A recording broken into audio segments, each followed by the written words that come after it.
It's Wednesday, March 14th, 2012, and this is news. Despite a huge campaign spending advantage and a comfortable lead in the polls just days before the primaries, Mitt Romney came in third in both Alabama and Mississippi last night. Rick Santorum won both states. The race now moves to Puerto Rico, Louisiana, Missouri, and Illinois. Romney, who did not hold an election night rally, said he's still confident that the delegate math favors his nomination, noting he picked up more delegates than Santorum thanks to victories in Hawaii and American Samoa. These come on the heels of Romney victories in Guam, the Northern Marianas, and the Virgin Islands. Like a lot of American businessmen, Romney said, "I do well offshore."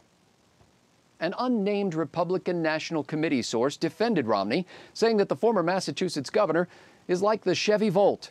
Sure, it's expensive and it's the product of big government and crony capitalism, he said, and granted it does better when you keep it close to home, but it's still the one that people think they ought to want.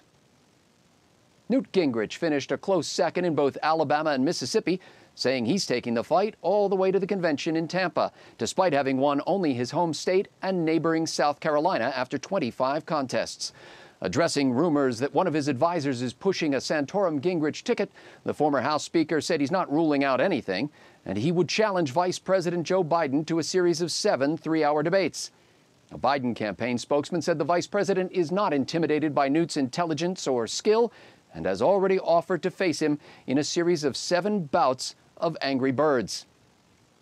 Updated numbers from the Congressional Budget Office show that the Affordable Care Act will cost nearly twice the CBO's original estimate, jumping from $940 billion over 10 years to $1.76 trillion, and would also generate more revenue for the federal government. The so-called Obamacare law will result in more Americans moving to Medicaid, fewer participating in government-sponsored health care exchanges, and more employers and workers paying penalties for opting out than the CBO had previously estimated.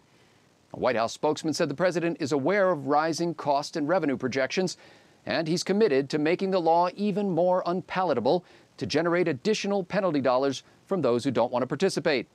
The more unpopular we make it, he said, the more affordable it becomes. And finally today, Orlando Sanford International Airport, one of America's 30 busiest airports, announced it would opt out of the Transportation Security Administration's passenger screening system, providing its own security staff instead. This after persistent complaints to the TSA about unnecessary groping and strip searching. For Florida visitors who enjoy TSA-style services, the White House said, there's always spring break. For PJ Newsbreak, I'm Scott Ott. Click on pjtv.com throughout the day for your antidote to the obsolete media.